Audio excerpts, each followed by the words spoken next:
I'd like to introduce our guest lecturer for today, Marie Olson, founder of Real Patient Ratings. Marie is the CEO of La Jolla Cosmetic Surgery Center in San Diego, California, known for its expertise in the business of cosmetic surgery. Marie created Inform and Enhance software, a proprietary software to manage patient care and communication. She also introduced conversion rates and CRM concepts to cosmetic surgery in 1994. Her most recent venture, Real Patient Ratings, is the #1 site in the world for plastic surgery reviews and is also endorsed by the American Society of Plastic Surgeons, ASPS. Marie serves on the advisory board for the Center for Services Leadership at Arizona State University and is also on the Plastic Surgery Business Solutions Board. Marie, it's so nice to have you. Welcome to our webinar. Thank you. I'm delighted to be here. There's actually nothing nearer and dearer to my heart than data, and that can sound counterintuitive for someone who cares as much about patient satisfaction as I do, but actually they're inextricably interrelated. If you want to know if you're making your patients happy, then you need to measure your encounters with them. And let's just take a second here and let's look at what a patient journey looks like. And we'll stop first and I'll give you an overview of what we're going to do here. We're going to look at conversions, and conversions occur when someone who's interested in your practice and something that you're offering, in this case CoolSculpting, expresses interest via phone, email, or by actually walking up to the front desk, and you take that interest and you convert it into an appointment, then into a consultation, into treatment, and into retreatment, into other services, and into referrals. And that cycle is what we're going to be I'm going to look at common patient objections and objectives, best practices for front desk, and then some pearls from great CoolSculpting practices. Now, I want to just show you visually what I just said verbally. So here's the patient journey, and they're moving around this cycle. They're calling, emailing, or standing in front of you at the front desk, inquiring about CoolSculpting. In order to go farther, to find out if CoolSculpting is right for them, you must help them make an appointment. They must come to your practice for a private consultation and evaluation where you'll recommend a treatment plan for them. They must embrace that plan. They must pay for that and to then complete the plan. They must be satisfied with what that plan has done, or they will exit your practice. And then you want to retain and refer. So going back to what we're talking about today, then our goal, the patient is here at the inquiry, and we're trying to move them here to consultation. And so we're going to talk about a series of activities by several people. We're also going to talk about my area of expertise, which is the measurement of movement of patients as they move between these points of service or points, journey points. And it's important, if you're not measuring, that you do so. In the mid-1990s, I developed software to do this. Probably most of you have software that does this, and you may not be using that software capability. And if you're not, I encourage you to do so. It's not uncommon to have people within your practice doing the same task at vastly different levels of capability, perhaps because of innate differences, perhaps because of experience or training. And what you're trying to figure out, it's very much like a baseball team. You're trying to figure out what the batting average is of the various members of your team, and if only one caller calls, to take that call and make an appointment that's going to turn into a consultation, and who's the second best, and so on.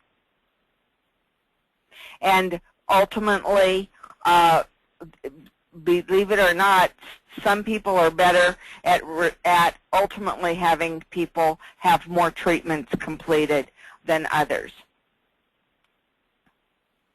All right. Now, another way to think of this in sales terms, our sales processes are called sieves or funnels. And what most practices have are what are called sieves. Many people call us. We're very busy advertising and buying technology, and very little or much less focus is given to what we're going to do when the email arrives, the phone call occurs, or the person arrives at the front desk. And what you really want to do is have a very efficient system where the phone rings, the email arrives, and the person arrives at the front desk, and an extremely high number of those people expressing interest in your practice and in a treatment you're offering actually end up having that treatment. In the surgical area, which is my area of expertise, we're looking for 1 out of 2 callers to have surgery. I routinely operate on 40% of callers. And so it's just a much more cost-effective and organizationally effective, and it's much better for the patients because we spend our time not acquiring patients, but taking care of patients. Now, if graphs and charts don't appeal to you, perhaps this is another way to look at what's happening in our practice. And these are the smiling faces of potential patients for you. And for most of us, the statistics about the people who contact us are pretty abysmal. And now I'll move to what the statistics are nationally in plastic surgery on email inquiries. And the national statistics are that for surgery, we operate on 13% of inquiries. So that means 87% of the people that you see in this picture, these smiling faces, are not going to become part of our practice. And that's a big problem financially for the organization that's spending the money to make these people interested in our practice, but also when you consider the concept of customer lifetime value.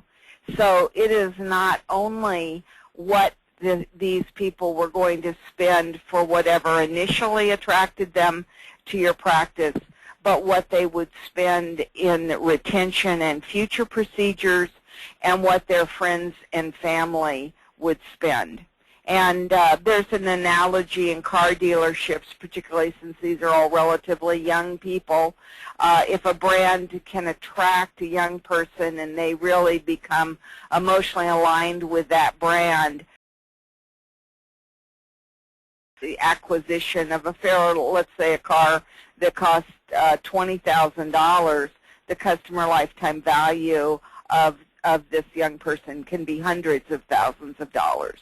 And the same is true in our practices. And so here's the sad truth of what's happening. And one of my favorite stories of my days when I still did consulting was I went to a practice in New Jersey that was running TV ads. And the practice had 2 employees, a front desk person, and a manager who did not answer the telephone. And so they ran a TV ad, and there were a dozen phone calls within about 4 minutes. And the manager refused to pick up the phone. And the other thing is that the only person who did answer the phone did not know when the ads were scheduled to run.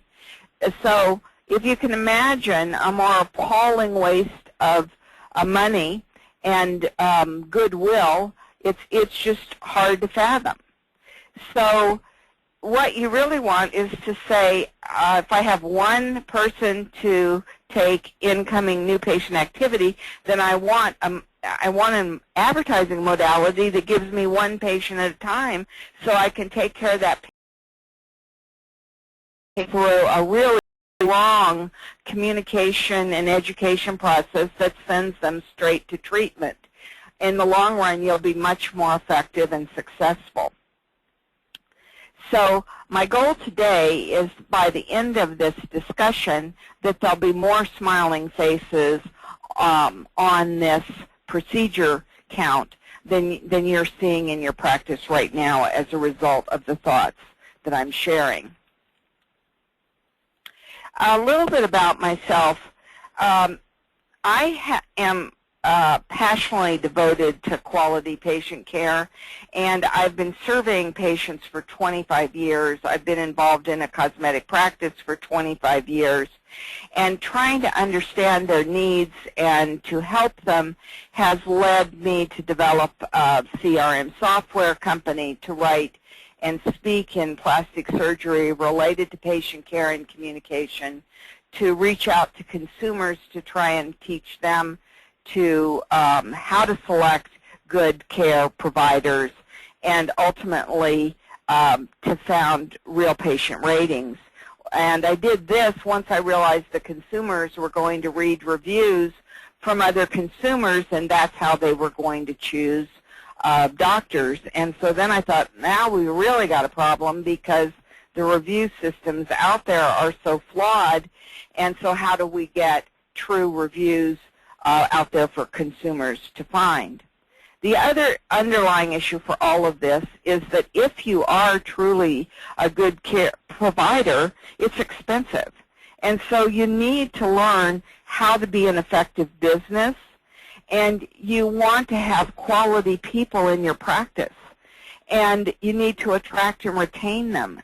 And so you can't waste your time and your money on marketing and processes that really don't work, that are expensive and ineffective. So what I'm going to share with you are things that I learned and applied to high-ticket items in surgery, but which I believe are equally applicable to CoolSculpting. And the first thing you want to do is you want to understand what's important to your consumer. How's your consumer making a buying decision? And unless you provide the answers to the things that they think that they have on their list, what are the things they have to know before they can say, yes, I'm ready to buy, then they're not going to buy. Or they won't buy from you because you haven't given them the full information that they need. So they need before and after pictures. They need free consults. They need to know you have experience, and they need to know it works. And they need to know both from you, from your staff, and from your other patients. And so reviews are a part, patient testimonials and reviews are a part of that. Now, let's go back. We're going to go back to the patient journey beginning. It's going to begin with that phone call, email, or person standing at the front desk. They are all equally serious. There is some idea that someone who's standing at the front desk, or even someone who sends an email, is somehow doing something more impulsive than someone who uses the phone. And I do not believe it's true. And yet people react, practice react to people who send an email as if they're not serious, and they don't answer them. And I don't understand it, and I have, frankly, huge competitive advantage. And because I send serious emails and when I want to buy things, I presume other people send emails when they want to buy things, and I respond, and my practice responds accordingly. So when someone's trying to buy, they want to know about the outcome. Does it work? About pain. Does it hurt? About money. Is it going to be worth it? And the practice, when you're working for the practice and helping the patient understand their concerns, you also are working for the practice, and you have to, the practice has goals. Let's move this patient forward. Is she going to be an appropriate candidate? Let's not go all over the map. We have got to get her with a treatment plan and have her happy with us and talking to her friends and family about this great technology. And we want her recommending it. So there's some basics, which are just good manners too, but they are important, and that is to always introduce yourself, whether on the phone, in person, or in an email. Ask and use the patient's name, and continue to do that in a conversation. What do you need to be successful? In the world of surgery, I believe you need privacy and you need knowledge to be successful. And so I would immediately, pull all new patient calls off the front desk because of those two criteria. And of course, we're a big breast practice, so I certainly don't want everybody in that waiting room listening to a discussion about breast size. So, but nonetheless, you do need knowledge. You can't answer questions about something you don't know about, haven't seen, ideally that you're not excited about. Ideally, you have had the procedure yourself. You have watched someone at least have the procedure. Someone close to you has had it, and you've seen the change in them as a result of them having it. This cannot be, it has to be real to you. You can't communicate enthusiasm unless you feel it. You also want to establish a relationship. While you're going to do a baton pass to the Cool Sculpting technician, you want to let the patient know who you are and that you will see them and want to meet them the day that they come to the consult. And you always want to explain what the next step is. Be that materials will be sent, the Cool Sculpting technician will call, you'll call to confirm the appointment, whatever that next step is.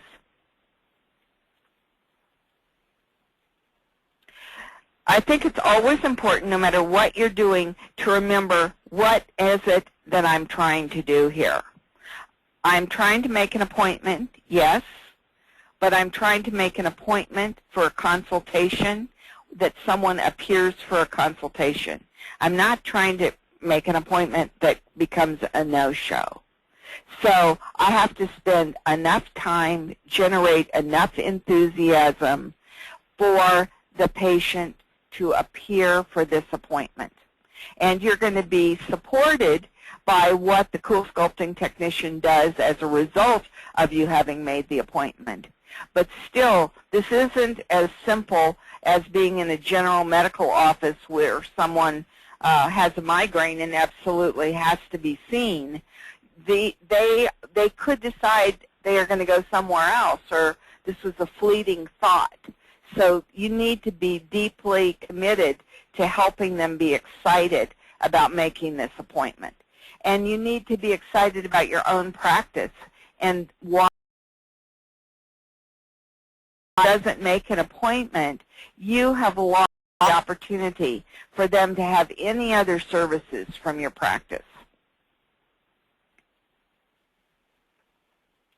Walk-up strategy. So again, the great thing about a walk-up strategy is there's the opportunity for action now.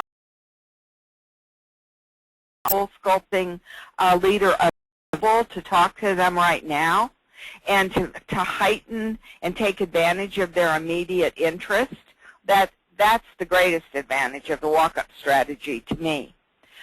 Again, the same things. You can talk, you can make an appointment, but the walk-up does give the great advantage for immediacy. Email. Promptness is extremely important in email, and I'll show you here the result of an MIT study. And you can see here is the benefit of action within 5 minutes. 4 times less effective by waiting 10 minutes, and 21 times less effective by waiting.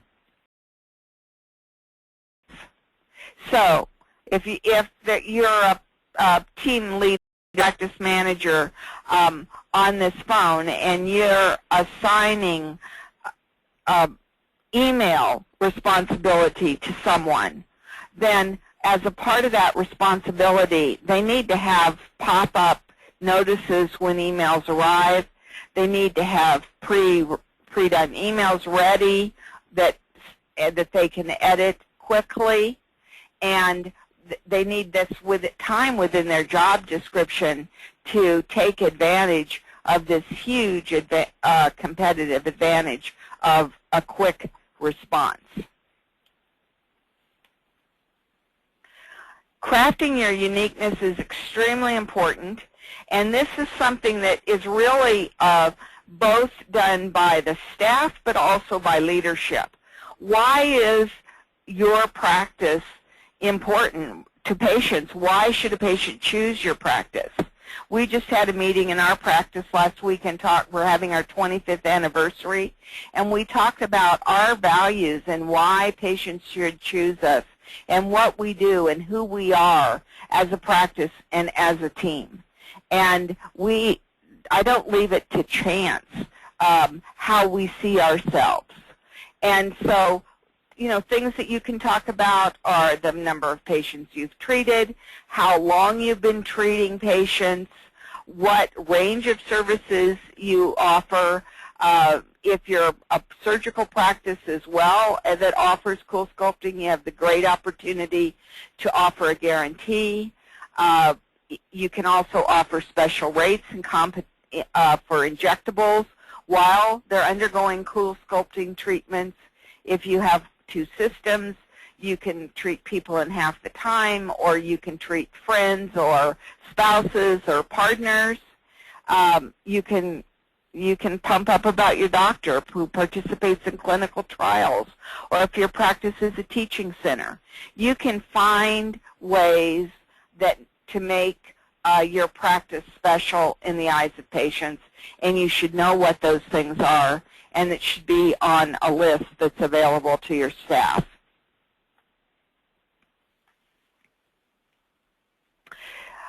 So you're going to connect and bond. You need to understand what's motivating the change, how important that is in life terms, because the more important it is, the more likely they are to act. You must deal with cost. People have to understand what it's going to cost. You can't, put a cost under the rug. It is an investment, and cost involves payment plans. I think I'll show you some data here from RPR about how wise it is to offer payment plans to show efficacy, and let your happy patients help you tell the story. So the price question, I think that on the phone, ideally I would say the price question would be best dealt with by the CoolSculpting technician who would have a better idea of what their treatment plan might be. At the initial call, you might say pricing starts at $750 a treatment area, and when our Cool Sculpting technician calls you, and she can have a better idea after talking to you, but it will only be as a result of coming for your consultation and us doing a treatment plan that we will be able to give you an exact idea. But you know, our average, and again, I would leave this to the technician, our average program is 4 areas or 6 areas, whatever it is. And we offer consultations on Wednesdays and Thursdays. Which one would be better for you? Just that assumptive, or we offer consultations after mornings and afternoons. Which one is better for you? In our practice, we offer consultations every day of the week, morning and afternoon, because we have 4 physicians. And so I'll start by asking, if they don't ask for a physician, we ask which day of the week is best for you, and we base that works best for the patient. Pretty basic. If it works best for them, it reduces the likelihood of a no-show.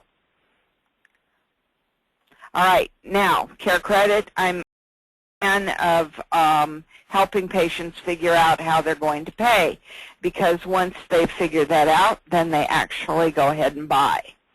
So we do surveys within Real Patient Ratings as part of getting the review process. And so what we ask here are 2 questions. Were you made aware of CareCredit at your initial call? And on this group of 5,600 patients, 4,800 patients were not made aware of CareCredit at the initial call, and 800 patients were made aware. Of the 4,800 who were not told about CareCredit, 44% of them scheduled at consult. Of the 800 who were made aware, 52% scheduled at consult.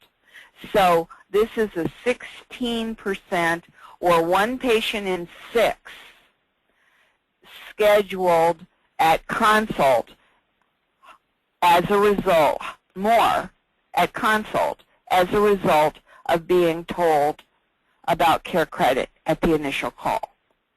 So if you said, my practice would grow a ton if I could just schedule 1 more patient in 6, then just make sure your practice moves into the yes column here on this question, made aware of CareCredit at the initial call. And that could be a role that you would have your Cool Sculpting technician cover. All right, now I send a printed brochure, and nobody in the world believes they work, so I continue to survey, and I've now asked over 25,000 patients. Actually, here you can see 27,000 patients the question of what did you receive and what was their scheduling rate as a result of what they received. And what you can see is people who receive printed brochures schedule more than people who receive registration forms or do not receive any forms or materials. But what I'm happy to tell you is that people who receive patient testimonials, of which reviews are a category of patient testimonials, they are now eclipsing printed brochures. So if you look at people who receive registration forms only or did not receive anything, there's a 35% increase in scheduling at consultation when patients received a link to a patient's story or a review as a part of the post-appointment communication from the practice. So there's another one. This is more than 1 patient in 3 increased scheduling by communicating with patients with patient compliments. And you can put stories on your website. This is, here's a doctor a review about Cool Sculpting, and he can just send a link to this to his patients with Cool Sculpting appointments. All right, so now the appointment has been made, and now we're going to go to Tier 2. And this is something that I hope is being taken very, very seriously in your practice, because this is not an optional contact. It will greatly impact, it will obviously impact no-show rates. If this doesn't occur, it occurs casually or it is delayed for every, I would guess, for every hour that this is delayed, let alone day that it's delayed, the no-show rate will increase and the likelihood to buy will decline.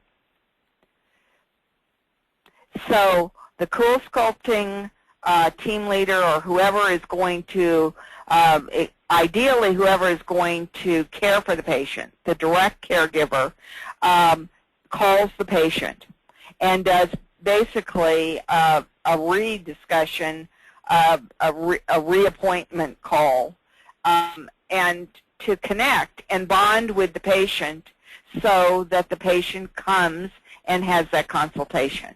And that by the time the patient arrives for consultation, their likelihood to buy is vastly increased. Certainly we want them to be ready to know how they're going to pay for it, to believe that the procedure works, to understand about the issue of pain, to just believe that it works for people like them with problems like they have in a time frame that meets whatever their goal is. So again, you see here I have it in big pink. The less this is done, the less well this is done, the more no-shows you're going to have, and the lower your scheduling rate will be. And I can assure you that with 25 years of experience. After that call, there still needs to be a confirmation email. And I realize that this says that it is with the physician. And this is, this would not be with the physician. It would be with the person who they are actually going to be meeting with. And it would be personalized to the person that they talk to on the phone. And here, and the reviews ideally would be for the person that they're going to be meeting with.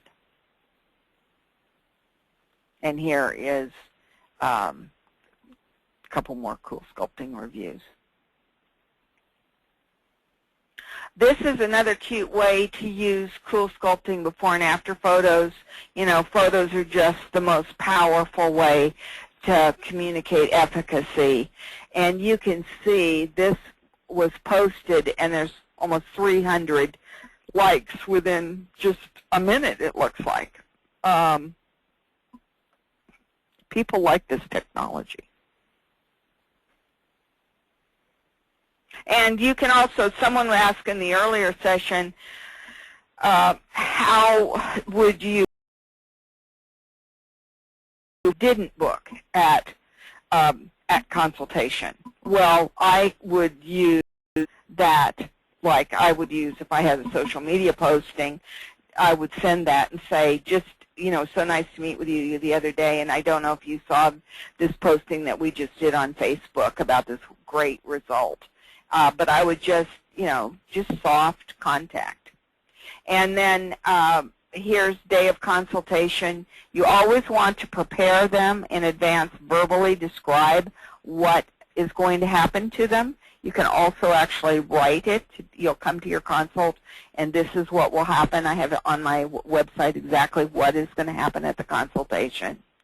And then make sure that you have materials for them that you present a treatment plan that is ideal for them, what is best for them.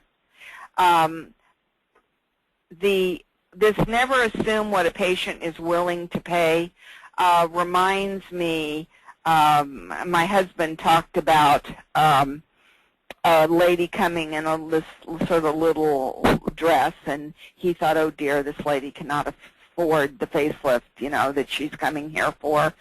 But she was here for a facelift, and so he gave her a consult and for facelift, and at the end of the thing, she said, okay, Dr. Olesen, I'll just have that. Thank you very much. And she said, my son just sold his company, and he told me to come and get anything I wanted. And the other side story of that is that my husband would always tell the patient, if you have a budget, here's what I would recommend, and he called that a la carte. And if you want to just give me carte blanche, then here is what I would do, and here's the benefit that you would get from that. And he would send the patient away with those two ends of the spectrum. And they very frequently came to the conclusion that they wanted to go forward with what was really going to get them the best and most enduring result, but not because he told them that was the only thing they could do.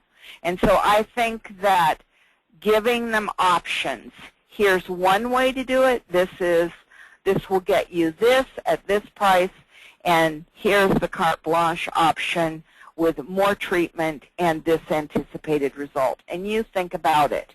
And we could even do part, and then you can decide, and we can do more.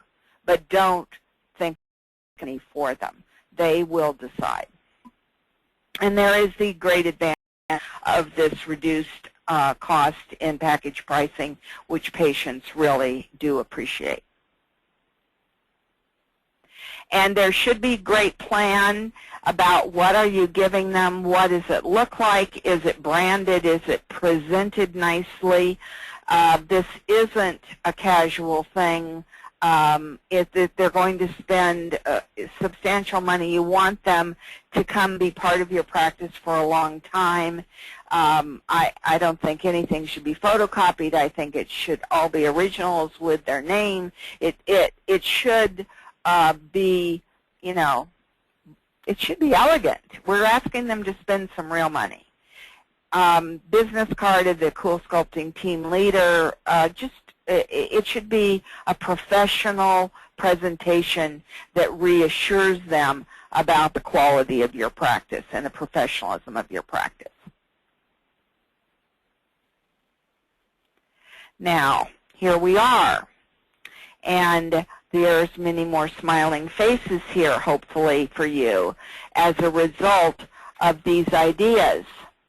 And I hope that your team will feel reassured about what greater contribution they can make to the success of your practice because of their knowledge and greater commitment and greater connection to your patients. So let's just take a quick look. We actually increased treatments by 50%. We took inquiries seriously.